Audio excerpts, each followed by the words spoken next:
Ruby. DJ. Kyle. Hello. Yeah. Heck yeah, man. Oh, man. All right. We are officially live. Hey, what's going on, YouTube family? I'm Donald. Remy. DJ. Kyle. And we are the Sci-Fi Nerdz. And tonight we're back with a brand new episode. And so, Kyle, this was your pick. Tonight we're going to be reviewing the UltraMan MegaMonsterBattle. This was my first time watching this film, by the way. So, Really? yeah, it's my first time. Yeah, this is my first time watching it. So, I'm curious to see, pick y'all brain, curious to see how. What was y'all thoughts, obviously, on the film? And also later in the stream, we're going to be reviewing Monarch, Legacy of Monsters. We're going to do a recap of season 2, episode 1, and hopefully Serge can join us for that discussion. Nick, if you're watching, please let us know if you started on season 2 of Monarch, Legacy of Monsters. So with that being said, Remy, before we get started, man, how your week been going, brother? Not bad. Not too bad. I got to go house sit this weekend, so I get to go home. Oh, cool. I don't have to do with roommates. That's about it. What else? I asked the girl out last weekend, so now we're just waiting to see what she says. Okay, let's go, Remy. You got it. All right. Let's go, boy. And then on more unfortunate news, my stepmom's mother sadly passed away. I think Tuesday morning. Okay, definitely praying for the family, brother. Yeah. Sorry. No, it's all right. Thank you guys. Yep. Sorry. Yep. What about you, DJ? How your week been going, brother? Okay. Got my new ceiling fans installed at my new place. And Oh, good. painting's almost done. Should be done tomorrow morning, according to my friend. So, Oh, cool. looking forward to getting in there after that and start getting things put together and in place, and so I can start working towards actually moving in. Kyle, what about you? How your week been going? It's been very busy, I would say. First, I just got locked in the gym by accident last Friday. I was like, I don't know how long I was in the shower, but I basically called 911. I was able to get out, so thank goodness I wasn't in there for too long, or otherwise I would have slept in there. Man, that well, at least you got a shower in there, but I mean, you ain't gonna have to. What, you gonna lay on the treadmill? I don't know. Like, I should really be aware of my schedule next time. Yeah. Is there any hot water left when you were done? Oh, there was a lot of hot water, so I just Oh, did I not don't know. think so. I'm pretty sure they were out of it for a day after that. Like, the hallway was dark, so I had no idea that would happen. Well, that's on them for not. Yeah, I'm about to say Making that's sure. your fault. That's the employee. Yeah, it's definitely their mistake, but I'm not going to throw a fit at them. Yeah, don't get locked. Don't get locked in the next week, Kyle. Oh, Should definitely. go back in there and complain about emotional distress. You gotta go up to them and act like a Karen. I'd like to speak to your manager, please. Just make sure you wear the right wig for it. Yeah. Well, he's already kind of blind, so it kind of works. No, but you got to have that like special swoop. And Oh, yeah, it's true. That's a good point. there's actually a video game coming out. There's like a demo for it right now No way. called Karen, and you go into a mall and you just destroy everything in the mall. Really? Yeah. What the world? I gotta go look that up after this. That's all funny. Oh, my. It's like, if you ever wanted to be a Karen, well, now's your chance. Yeah. Boy, that is crazy. I have to check Yeah, I that thought it out. was pretty funny. You ever wanted to be a Karen, but you have too much respect for actual employees? That is This is a game for crazy. you. Oh man, y'all ready to get into the movie review? Yeah, let's do it. I Let's suppose. get started. This is the other Ultraman fan in the group. Yeah. Where? You! Me? Yes, No. you. No, DJ the No. man. DJ the You know how man. much Ultraman you have forced me to watch? Oh, you but poor hey, baby. but DJ did put on some good stuff though. I got to give him that. No, he did. I'll admit it. Yeah. He came through. He came through for us. Kyle, I'm gonna start with you. Curious to pick your brain because this is my first time watching this film. There was a lot of action in this film to kind of start off, by the way. So, in your own words, can you describe the first 20 minutes of this film? I would say watching this movie, it feels like a mix between Ultraman and God Final Wars. That's how I kind of think about this movie. It's full with action packed. It's definitely full of a lot of monsters. Got tons of Ultraman, tons of monsters, and this is definitely a one way to basically celebrate the Ultraman franchise for its long running history. And I love how they introduced two characters of the series, Ultraman Belial and Ultraman Zero, which is a really great way to set up their backstories, as both of them are set up as like the same as they wanted power, but each of them had their total opposites. So, and I would say both of those characters really steal the movie. I feel there's a really tragic backstory with Belial, as he really was once a really great warrior until he was consumed by power, until he was exiled, and that's what makes him the villain that we all know him right now. And I think he really is an interesting villain. And Zero, on the other hand, he's just like a young, average teenage superhero, but he's actually Ultra 7's son in this movie, and you could, yeah, that's not established in the first 20 minutes, dude. I just go rambling about, but it's still a good action movie. The whole movie now, Kyle. So, thanks for joining us, folks. We're done. But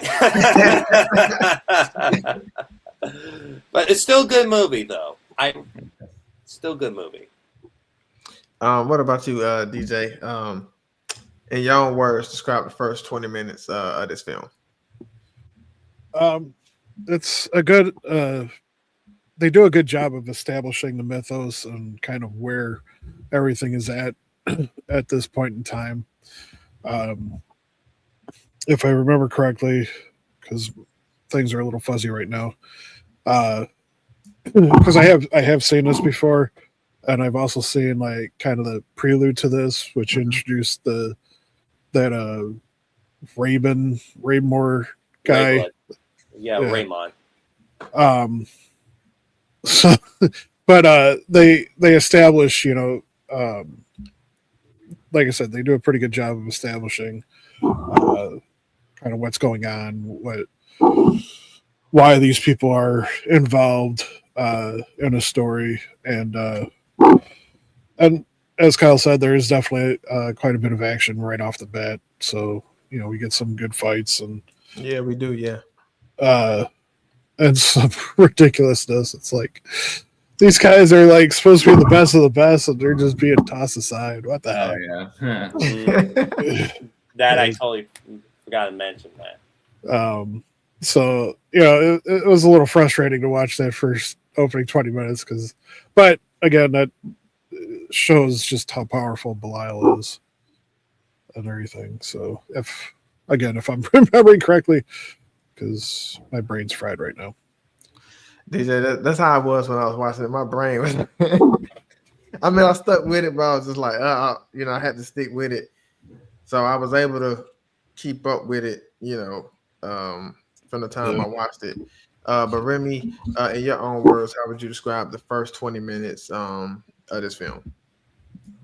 Well, Kyle kind of mentioned it. It almost like reminded me of Final Wars, with how just like nonstop Final Wars is when it first starts. Like it's just like go, and I kind of appreciated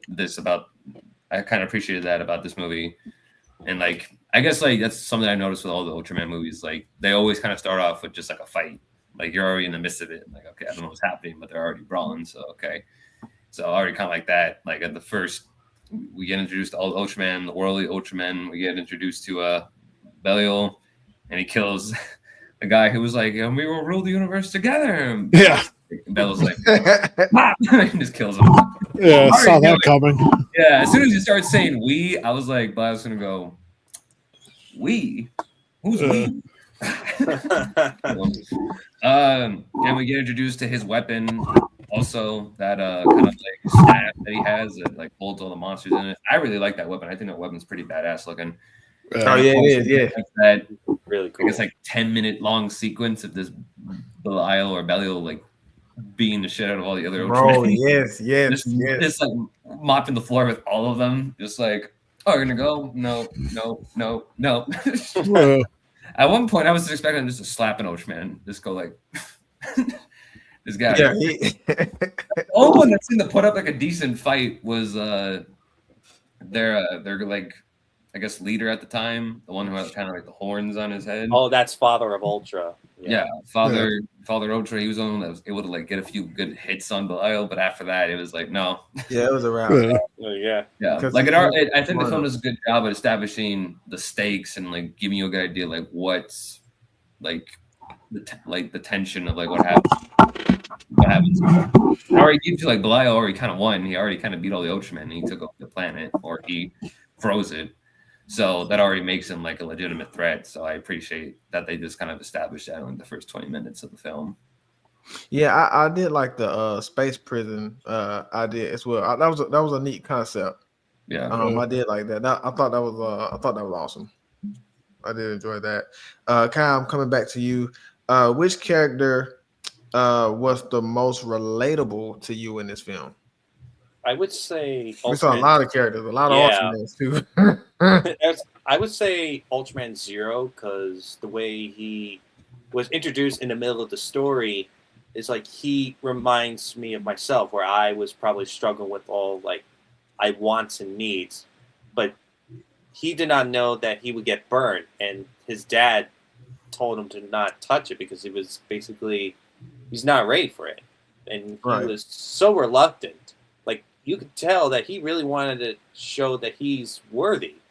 But when he noticed that his father needed help, he was like so shocked that he actually learned that Ultra 7 is his father. So, and I love how he comes in later as he reveals himself that he is Ultraman Zero. That's why I kind of relate to him. Okay. Coming to you, DJ. Which character was the most relatable to you in this film? Before I get to that, just to explain to our audience, so one of the key objects of desire in this movie is this orb of light that powers the planet of all the Ultramans. And we find out in the backstory of Belial that he was banished because he tried to take it for himself in the past. Mm-hmm. And then what Kyle was referring to is Ultraman Zero was tempted the same way, and he was stopped. But rather than being exiled, because his intentions were pure, he wasn't like he wanted to do good with it rather than corruption. So that's what leads to his side story. It's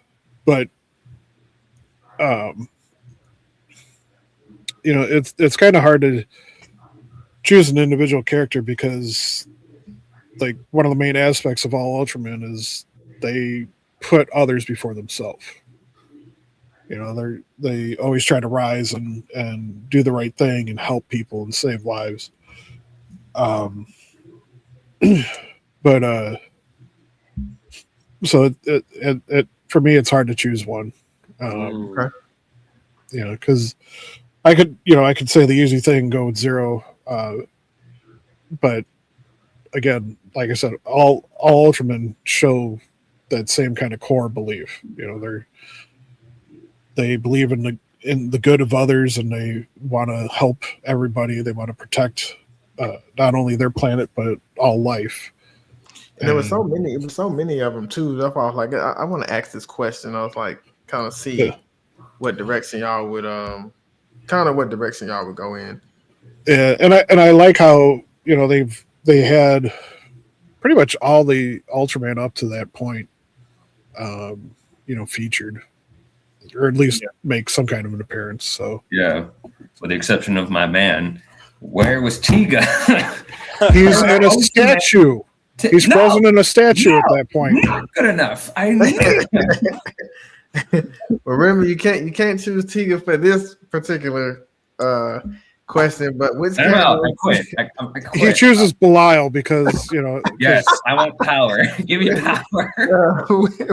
Which character was so the wrong. most? I just want power, y'all. Just give it to me. Which character was the most relatable to you in this movie, Remy?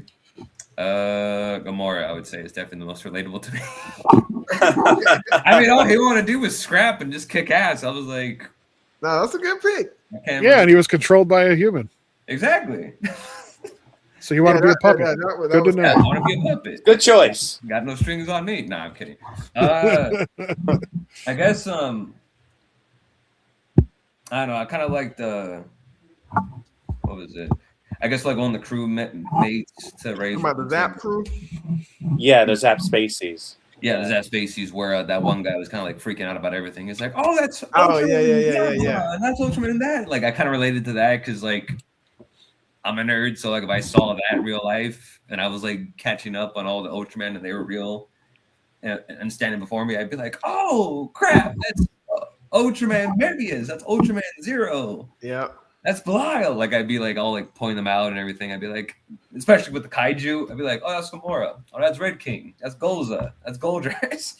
So I just be like, I don't know. I related to that. Just being the one guy, just be like excited about everything, especially like on when they landed on the M78, that planet with all the Ultraman there. He was just like, oh, I want to go explore it, but the Ultraman were like, no. This is too powerful for humans. Yeah. If you step on this bear, you die. Like, so, but I enjoyed that excitement that he like had about almost everything. So I kind of related to that. And I like the backstory that they had for how the Ultramans came to be. Yeah, I thought it was cool. I didn't even know that. I didn't even know there was a backstory. So I found that an awesome addition to the movie that it actually gave me the backstory to the Ultraman species. I was like, oh, I didn't know any of this. That's cool. Yeah, I think I missed that the first time I saw the movie.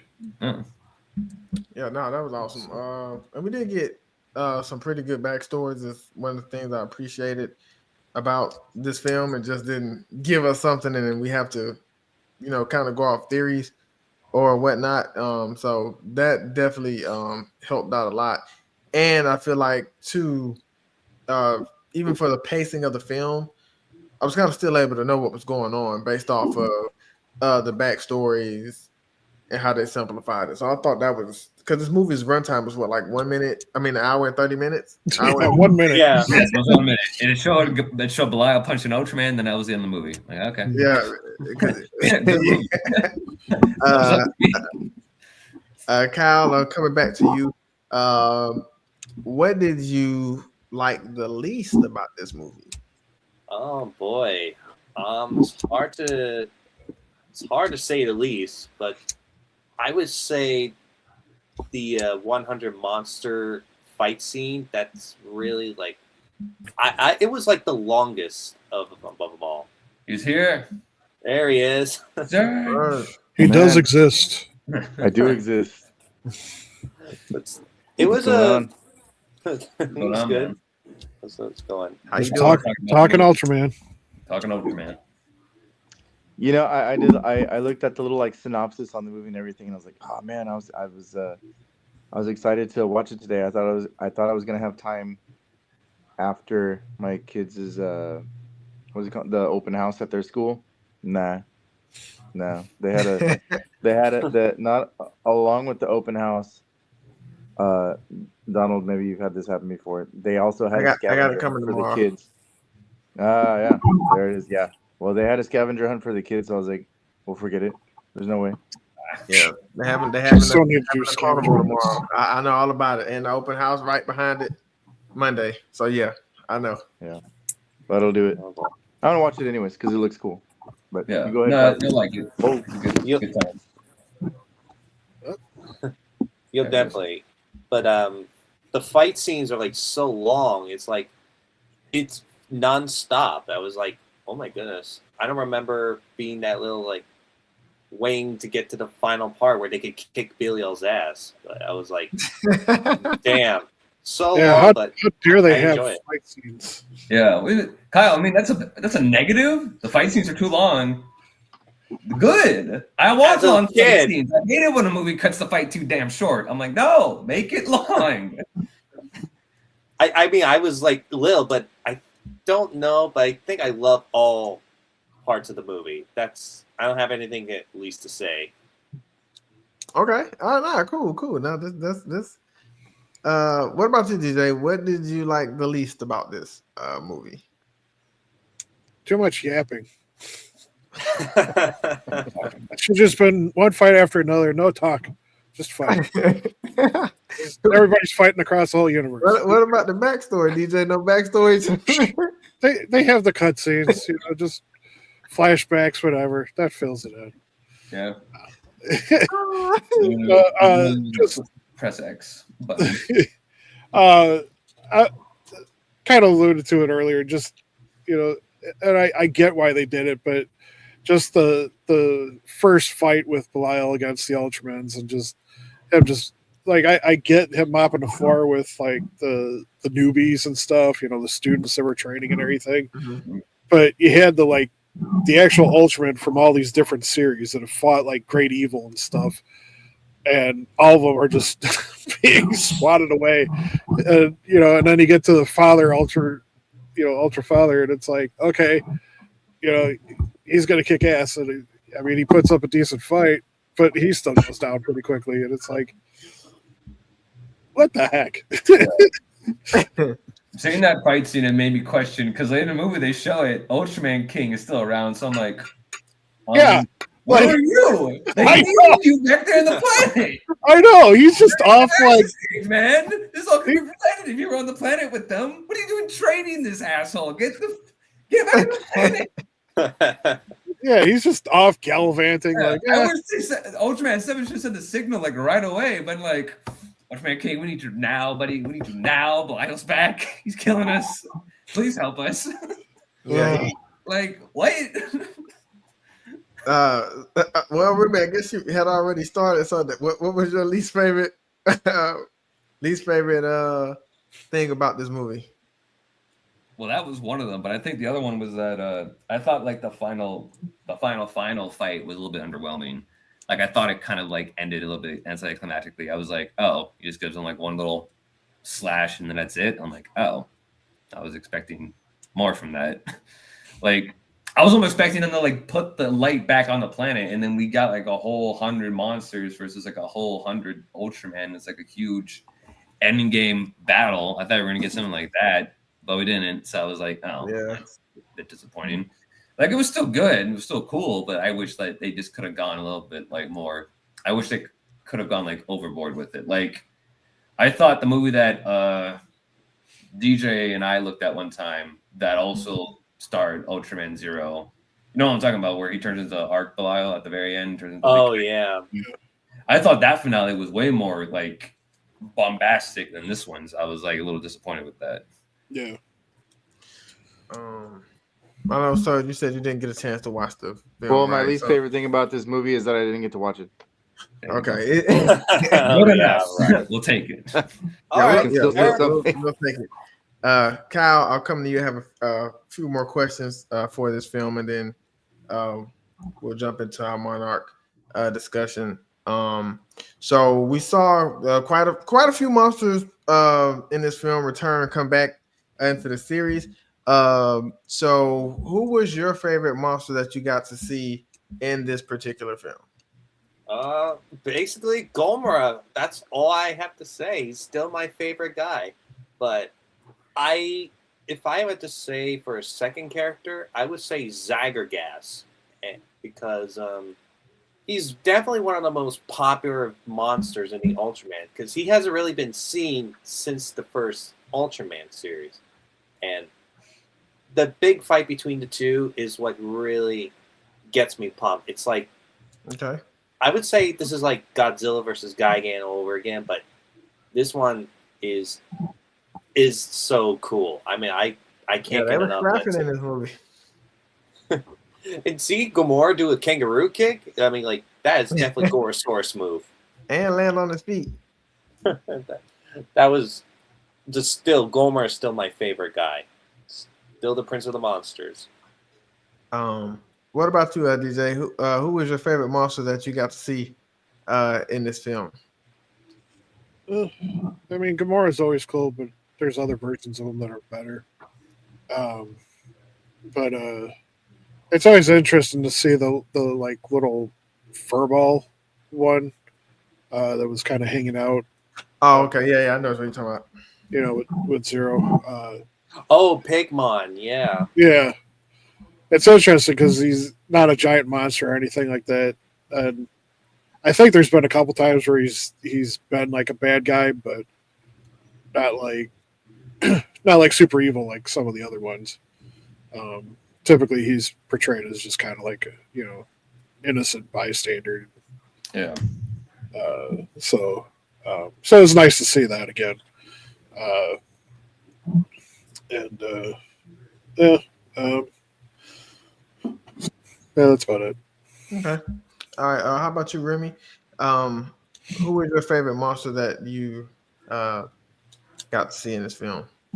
I probably agree with Kyle. I like the Gomera probably the best because I don't know.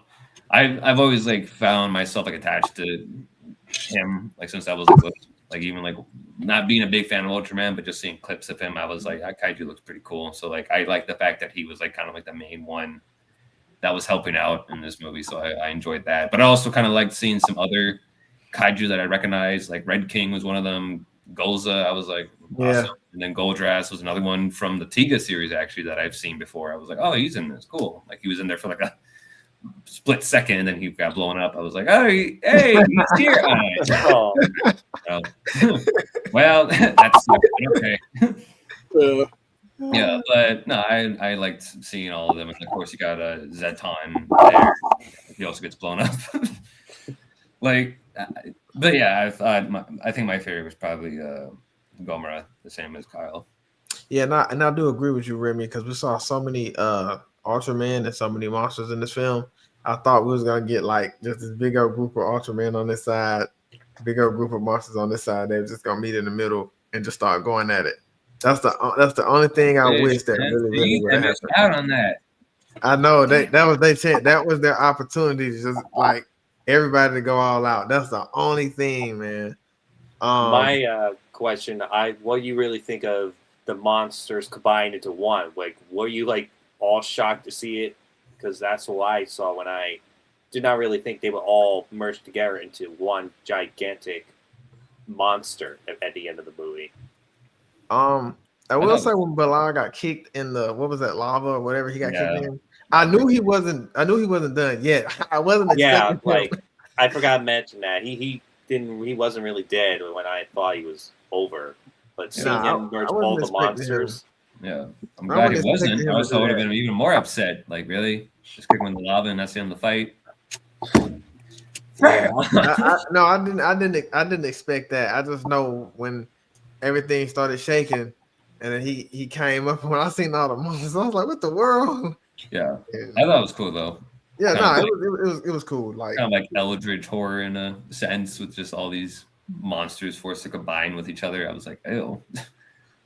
Yeah, it just feels like something straight out of Resident Evil, but a little bit. Just imagine having all the Pacific Rim, Ultraman, Monsterverse, and Gamma, and all that merge into one monster. That would be really grotesque. Yeah, he had all that power. Lovecraft, yeah, exactly. Cthulhu. What you guys think of the kid Ultraman? The Ultra Kids. Stupid. I was like, what kind of movie am I going to watch? Action packed. Some long fight scenes. Yeah. So be prepared for that. I wish we saw Belial like kind of backhand one of them. Yeah, trying to fight him. He's like, get out of here. Just don't look up Ultra Mommies. Totally different. Oh man. Kyle, we going. What was a major turning point in this film for you, and what do you believe caused it? I would say, I don't know. Like I believe what really caused all this was jealousy. I think Belial and Father Ultra were once friends, I believe, but somehow when I looked into the backstory on the internet, when Ultraman King chose Father of Ultra to be the leader, I can see why Belial was so jealous, and that's when he tried to take the plasma spark. Yeah, so he tried to take that plasma spark tower. He tried to take the plasma spark from the tower and keep it to himself, but that's when it all backfired. So I think that's how it all set it up. All right, DJ, I'll come to you. What was a major turning point in this film for you? What do you believe caused it to be the turning point in this film? I'd say it's when Zero was released from his restraints and called upon. His father sent his slugger, to find him and bring him. Oh in. yeah.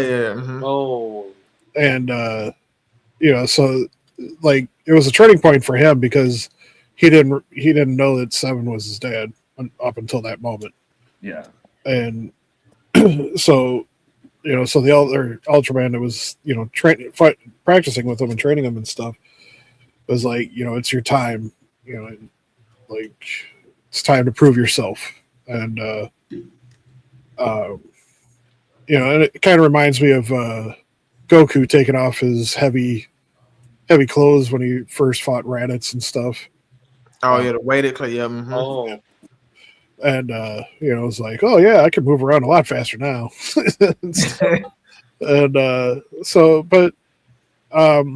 Because this is basically where the turning point for the whole series, where Zero becomes kind of like the central continuing character. Like he appears in several standalone movies after this, and then he keeps popping up in the series that follow it as well, and tends to play as a mentor to the newer Ultramen, like Geed and Orb and some of the others. And so not only for the movie, but for the whole series in general, him finally coming into answering the call for duty is a big turning point. I like that. I like that, DJ. That's actually really something to think about. Remy, what about you? What was a major turning point in this film for you, and what do you believe caused it? I would say I have to agree with DJ. Like I think, he made some for most of the film, Belial is like always kind of has like the upper hand when it comes to facing off against like our kind of like the last remaining Ultraman. Like no matter what they throw at him, no matter what they can do, like he always manages to like one up them somehow. So when Zero finally shows up, that's kind of like the turn of the tide, where finally like Belial is actually kind of being put on the defensive for once, and Zero is the one that's actually able to like deal some real damage to him. Because like, and like so at that point too, like I think that worked out really well because they had like a decent build up to Zero, because they kept mentioning his character is just him. Like we should call him. Like it's time for him to act, and they're like, no, not yet. Like he needs to finish training, and so you're kind of wondering like who is this him that they're referring to? Who is this guy? And they get the Zero, and then you're like, oh, okay. And then when you finally get like the one-on-one match between him and Belial, like it makes it worth it, because like you're seeing just how much of a fighter he is, and not to mention too that you have that scene where he kind of like connects with Seven for like a split second before Seven kind of like I guess dies, and so that kind of like builds up the more emotional side of the fight, because like that is Zero's father, so now Zero in a sense is kind of avenging his father while taking Belial on. So I thought that was like the main kind of turn of the film. Yeah, no, I agree. I definitely agree. Have a few more questions, then we'll move forward. Kyle, do you feel like this movie succeeded in portraying a good villain? like a good villain, like meaning in Like, do general. you think they did a good job with presenting the villain to us in this film? Like, did the villain do a good job playing this role? Oh yeah, He wasn't evil enough. no, like, but it was really. I like how they introduced him like as in a dramatic entrance for the character. I think that's what really started this film. I think what they really did with Belial is perfect, and have him as like the main like center focus of the Ultraman series, and I think they really went with it. No, they did good. I thought DJ said they're not even, so we go to DJ. What about you, brother? I want to get your thoughts. Do you feel like the movie succeeded in portraying Yeah, they definitely did a good job of showing how much of a threat Belial is when he's loose. Granted, his whole focus was on the planet of the the Ultramans. So he didn't really spread too far out, but as you see in like later series and stuff, he's an intergalactic threat. Like, so yeah, I thought that they did a good job with it.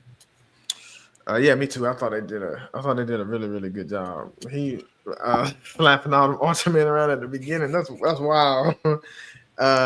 Remy, what about you? Do you feel like this movie succeeded in portraying us with a good villain for this film? Yeah, I think so. I think Belial definitely fits that like kind of genre description of like that kind of like just sort of like pure evil sort of villain, especially like what we see in this film, because we don't really get like a lot of like inner motivation or like that much personal backstory with him, besides that he wanted to take the light for himself and that he was banished from the planet and got possessed by a Ray Blood or Raymon, whatever they're called. And you had and of course, like throughout the whole film, all he just wants is just more power and just to conquer worlds and cause more destruction. So I thought the film did a good job of making him sort of this intimidating, all-encompassing force that all our characters need to team up against to take him on. So I thought, like, for what started off, for like what this movie did on its own, I thought it did a really good job of portraying Belial as like a worthy threat and like a good villain. Because like his design, despite the fact that he's not like overly like complex, I think he still fits for the story. Yeah, because I found because he's intimidating. He has a really cool design. His voice is awesome. His weapon's really cool. So I think and he has a no care attitude. He did not care. Yeah, exactly. Like anybody new that showed up, he was like, "I'll take you on anyways. It doesn't matter to me. Like I'm unstoppable right now. Like it can't." And to kind of, and there's other times in the Ultraman series where his influence is so great it actually corrupts like good Ultraman. Really? Yeah, like Ultraman Orb, when he borrows Belial's power for the first time, he goes berserk and almost becomes worse than the villains he's fighting. Yeah, like wow. Yeah, when he takes the power of Belial and he's like fighting another kaiju, he's literally ripping that like kaiju apart, like limb from him. Just like, granted, it's like a robot, but at the same time, you're like, but still, though, going crazy, like, dang. Yeah, you're like, oh wow, okay. So he took the power from Belial, and it basically just did it make him worse than Belial? Just dang near? No, just as dangerous as him, basically. Like if Belial was on the planet taking on that kaiju himself, like that's what most likely would happen. Like he would kill the kaiju and then be like, all right, my turn. I actually kind of like the thought of that. That's actually pretty cool. Yeah, so the Orb's a good series. You should definitely check it out. And then Geed, the main character is literally his son. Yeah. And so he's dealing with prejudice because everybody knows who Belial is at that point. Okay. And he has similar features to Belial, but he's not, I mean, he's an Ultraman. You know, he's not a good guy. Not a monster. Like I kind of like that. So, yeah. So, like I said, Belial's influence from this point on is like everywhere. That is crazy. Okay. I have to check that out. Is that on Netflix? You could watch I think you could watch most of the Ultraman series for free on YouTube on Tokusatsu. Yeah, Oh, okay. They're either on Prime or they're on Tubi. Is this Ultraman or? Yeah, Ultraman Orb. Orb is free on Prime, I believe. Last time I watched. Okay. Yeah. Okay. And might be on YouTube as well. Yeah, and YouTube, YouTube. okay. And like again, like Tubi also has a lot of Ultraman stuff as well. They have a lot of original Ultraman. Okay, yeah, I'll check. Okay, Ultraman Orb. I keep that in mind. Kyle, how did this film make you feel, and what was some of your favorite moments from this film? I would say I really love non-stop action. That's what gets me going. That's what I love about this movie. Like, I think we all mentioned, it's like Ultraman Final Wars, but it's still fantastic. But they show the backstory of how Ultraman came to be, and that's what I love about this movie. It's all about, like, basically redeeming yourself. That's what this part of the story is, but not with Billy, but with Zero, and I think they really accomplished that. Yeah, no, they did a good job. DJ, how about you? How did this film make you feel, and what were some of your favorite moments from this film? Just it was enjoyable to watch again. And it was nice that they brought the Ray Blood guy back. Because before this movie, he kind of had his own movie where there was kind of like this tournament going on, and he had to participate. And as he participated, he learned more about who he was, and that's how he joined up with the crew that he was flying around with and stuff. Because I think at first he was kind of on his own, and they were hunting him down until they realized like he wasn't a threat to them, kind of thing. So it was nice to see like him fully integrated into the crew, and again, it's always cool to see Zero in action. Yeah, I like him because he kind of reminds me of just kind of like this laid back but serious type of character, kind of like a Han Solo type or whatever. Like he's doing the quips, he's got his own kind of little stance and poses and everything, but he's going to get the job done. Yeah, I like Zero. He was awesome. He was awesome in this movie. Remy, how did this film make you feel, and what were some of your favorite moments from the film as well? Now I DJ, I thought this film was very enjoyable. Like, it just kind of gave me this feeling of comfort because, like, I feel like I just get that from like any sort of like tokusatsu kind of themed film. I don't know. There's like this sort of level of joy that I get from just watching people in suits just beat the crap out of each other. Because there's just something like enjoyable about that. Like anytime I go back to the old Showa Godzilla movies, I always just like find myself reliving like being a kid again and just like chilling at home and watching these. Just in a safe space. Yeah, exactly. Because you got the like scenery that they build for it, the sets and everything, exactly. and you know that people took the time to build it, and they do an awesome job with it to make it look like it's real. Yeah, and not only that too, like the suits themselves, like they're all really good looking and like they act their asses off inside of them. Like I'm sure those kaiju suits are not easy to move around. Yeah, I know those suits. I know they be hot in those suits too. Like suits filming like that all day. Yeah, exactly.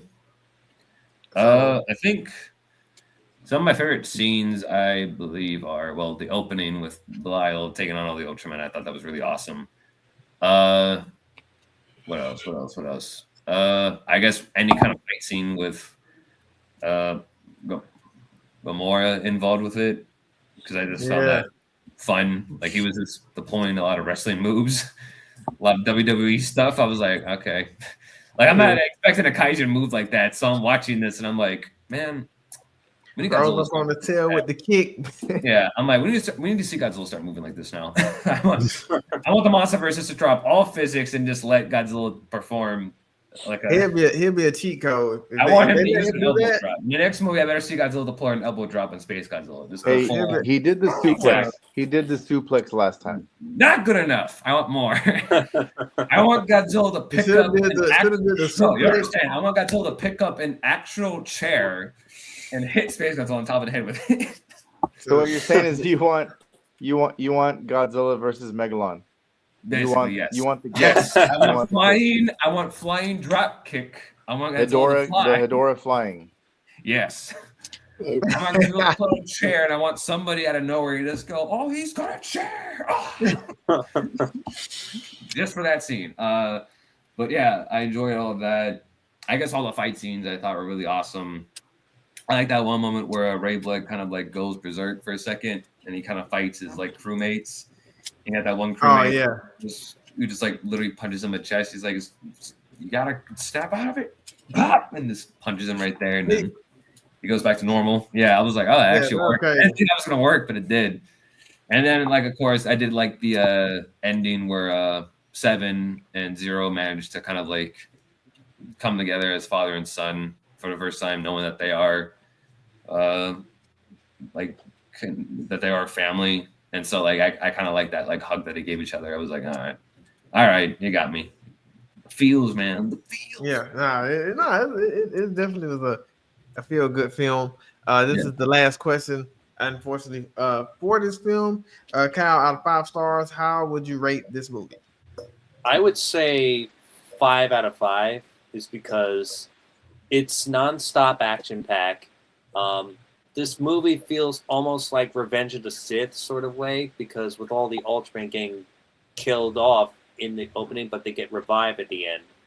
And the monsters are awesome. Ultraman are really great. And Belial and Zero kind of steal the movie. That's all I gotta say. And I would definitely watch it again if I ever had a chance. Okay, sound good. Good, great opinion. DJ, what about you? Out of 5 stars, how would you rate this film? I'll give it a 5 as well. It's a good movie. Good introduction for Zero, and I really like the fact that they established how Planet of the Ultraman came to be and everything. And just one little tidbit: if you want to see a really cool, different version of Gamora, check out Ultraman X. You get a cyberized version. I've seen Gamora. And he's actually a little bit slimmer, and so it's pretty cool. What is that on YouTube as well? Yeah, wherever you find the other Ultramans, you'll find X. Okay, all right. Okay, good deal. What about you, Remy? Out of 5 stars, how would you rate this film? I'll give this a 4. I really enjoyed it. I had a lot of fun with it. I think what kind of drops it down for me just a tiny bit is, again, like I thought the end finale didn't go too over the top. I thought it could have gone further with it. Like, again, I just kind of felt like it just ended like a little too like soon. So, but other than that, I found a lot of the fights really cool. I found the villain entertaining. I kind of like that they added like a lot of like information and backstory to Ultraman species and Belial, but because like that's cool for like sort of like a newcomer to the Ultraman series. For me, like to discover all of that, I thought that was like a welcome like addition to the film. So yeah, but overall, yeah, I really enjoyed it. I had a fun time. Yeah, overall, it's a pretty good. Those who watching it is a pretty good flick. Lot of, if you like fighting, it's a lot of fighting. Yep. In the beginning, the middle, and the end. So, and it was my first time watching the film, so I had fun with it, and I'm with you, Remy. I'll give it a 4. I am gonna go back and watch it again, only because like I said, it's been a really, really rough week for me, not like with life, but just with work. So I was kind of just really, really tired trying to keep up with it and watch it, and I was able to, but I want to go back and watch it just to give it, a more fair rating. But from what I've seen, it was definitely a 4. The end finale, Remy, I agree with you. I was kind of a little let down by that. And then we mentioned earlier in the show, like the beginning, it was a really, really long fight, and I just did not like how the Ultramans were getting handled. I didn't like that. So, but it is a really, really awesome film. So, thank you, Kyle and DJ, for introducing another awesome film. So, so that's our review for the UltraMan Mega Monster Battle. And also happy Go ahead, birthday to Kyle as well. Yep. Happy birthday, Kyle. Hey, brother Kyle. Thank you. Thank you so much. I feel old already. Somebody give me a cane. Is your lower back locking up on you too? Oh, I feel like I'm bending down too much.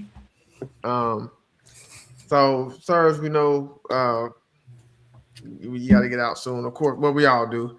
But I know you wasn't able to watch the Ultraman film. So, the last part of the show, we're going to discuss our thoughts on the Monarch Legacy of Monsters Season 2, Episode 1. Remy informed us, I think before the show started, at the beginning of the show, that Episode 2 was already out. I'm going to watch it tomorrow. Oh, is it? It's already out? Yeah, it's weird. I don't know. Apple TV kind of releases their episodes. It's like the day before they say, right? Yeah, it's like it announced, like literally the first episode was like it's coming out February 27th, February 26th at like 6 p.m. where I'm at. It's like I get a notification saying a new episode of Monarch is out. I'm like, all right. Yeah, that's exactly how I saw the first one because. What happened? Mm-hmm. What did you say?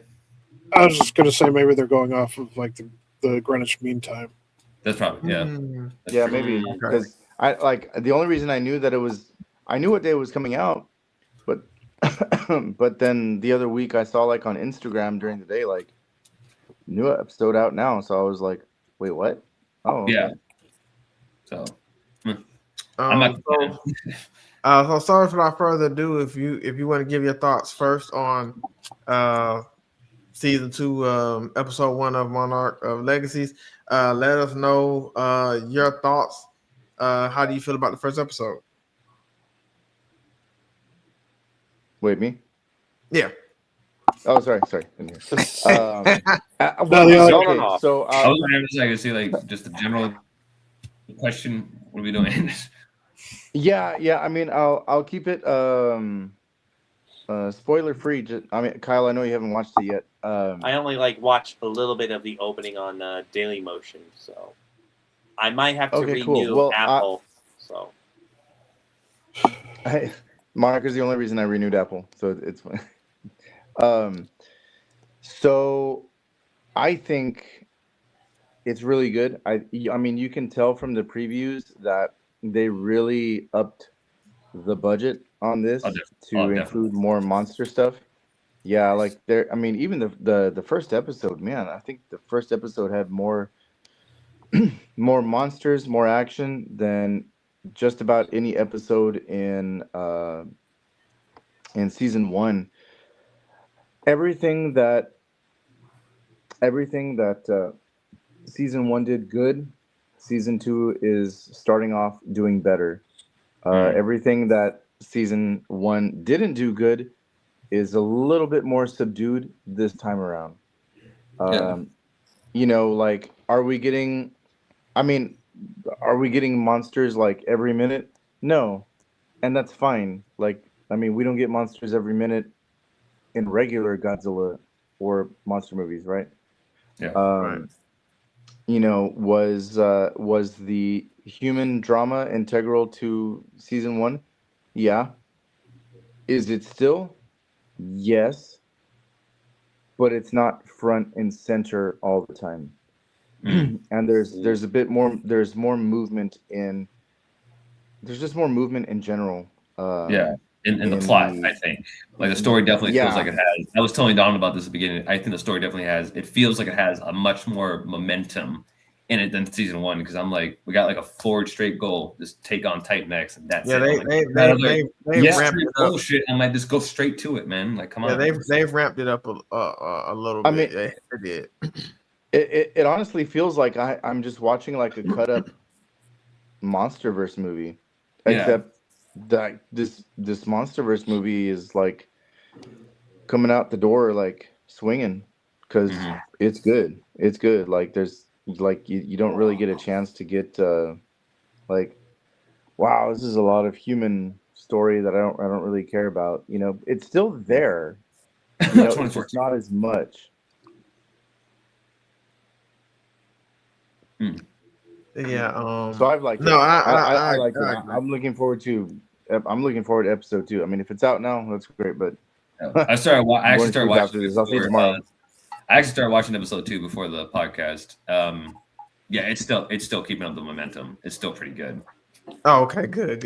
Yeah, they definitely ramped it up in my opinion. I would say the only little small gripe, I don't know how y'all feel about it. Just my personal opinion. I don't understand why it was Kate that was so adamant about getting Shaw back. I think it should have been Kiko because of their history.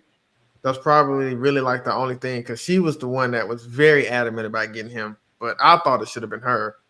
But I think the only reason why it wasn't her was because she was still disoriented from. I'm about to say, yeah, I think Keiko is just kind of out of the picture because, like, again, think about how long she's been in Access Monday. Yeah. I don't think she was like really kind of like up and at him. So like she wasn't really like. I think if she was actually like more like she had a better head space, I feel like she would be on Kate's side and be like, no, we have to go help him. We have to go save him. With how like heartbroken she was at the end of season 1. I definitely think she would have been on her side, but I just think because she was just dealing with the aftermath of coming out of Access Monday so quickly after such a long time, I feel like that's a fair point. That's a fair point. Well, also too, I feel like that could be part of like Kate's her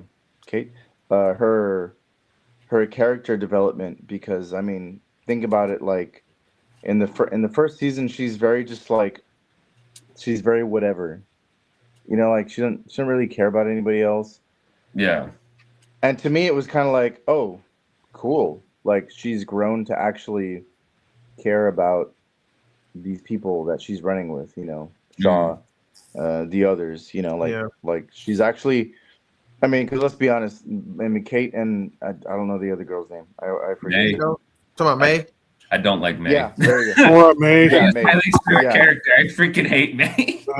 Yeah, you know, like both of them. Yeah, I actually thought in the trailer there was that shot where Tiny X like swats somebody with their tentacle. I thought that was May. I was like, is May gonna die? But then she did. I thought it was. No, I thought it was dude. She's too important for the plot. No, fuck her. I don't like her, man.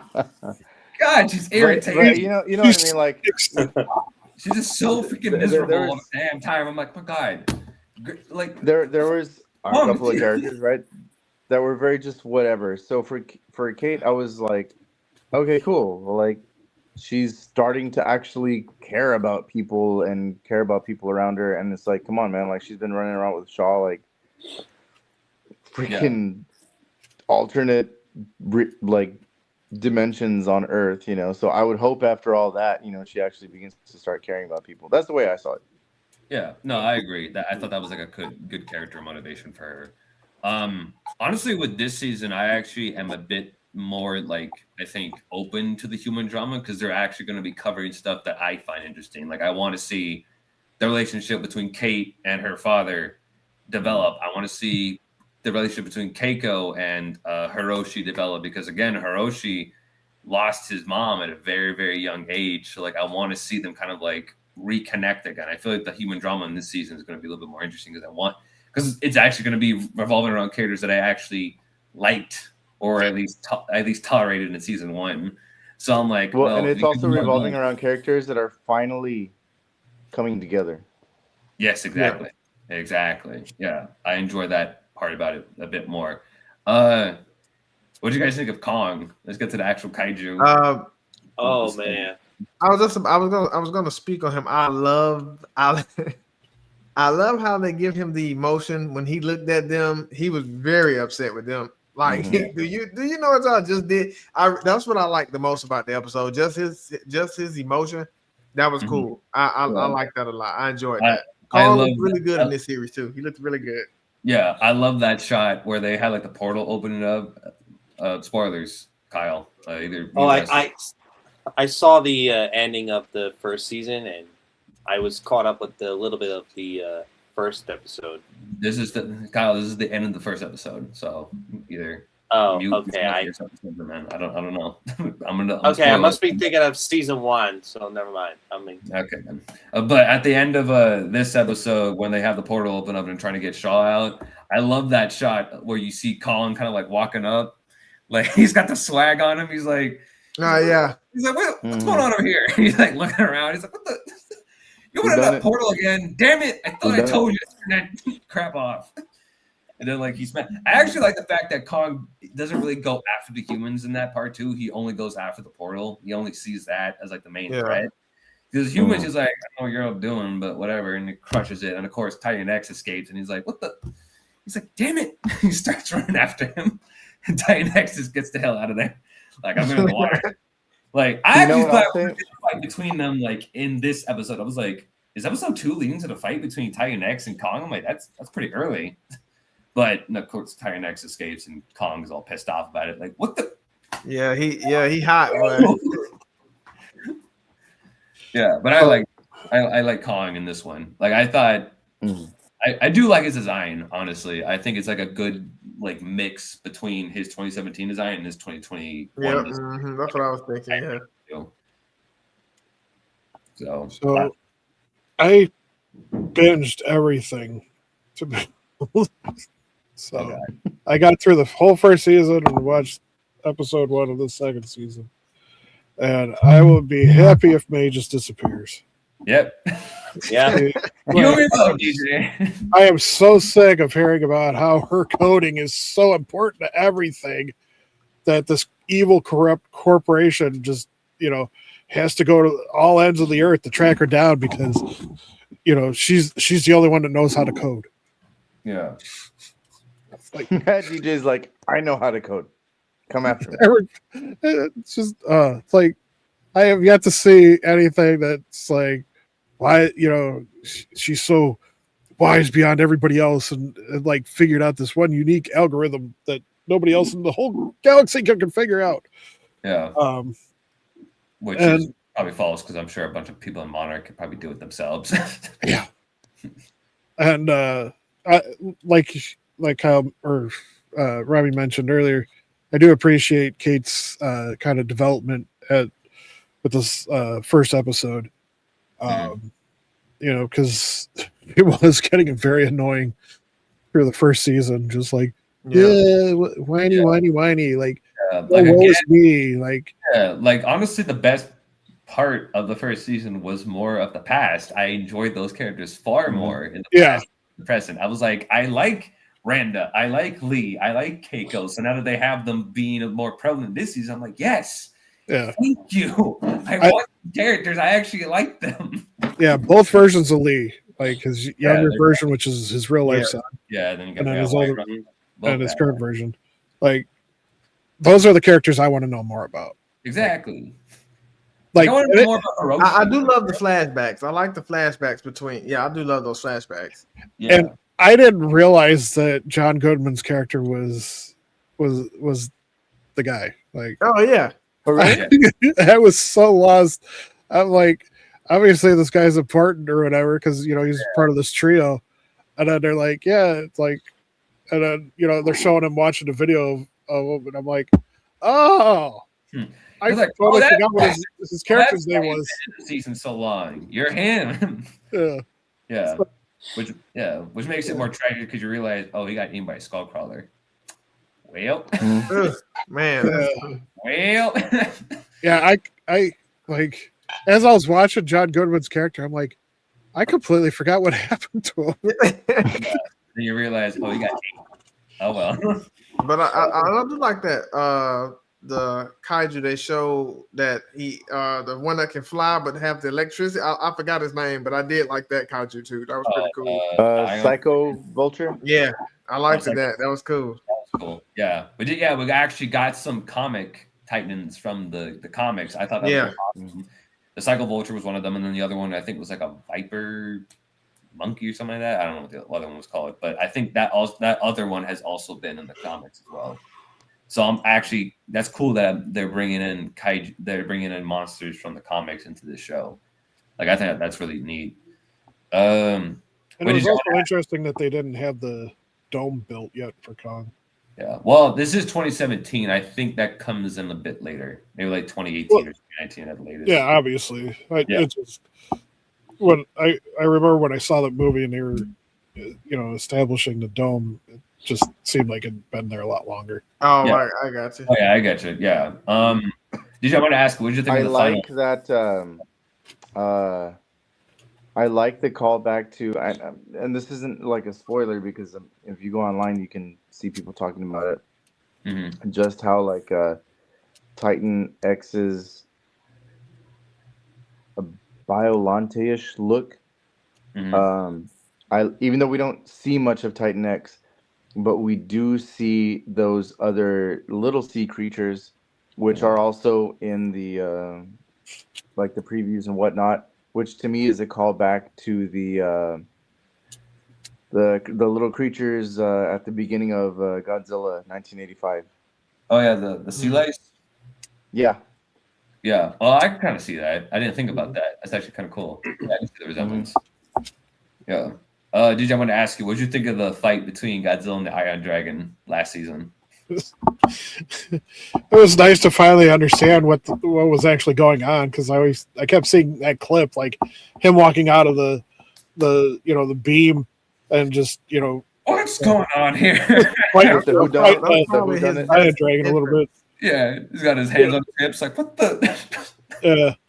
Well, honestly, like before, when I kept seeing those clips online and everything, I thought it was just like some weird Aurora Borealis kind of thing. I didn't realize he was actually literally walking out of a portal.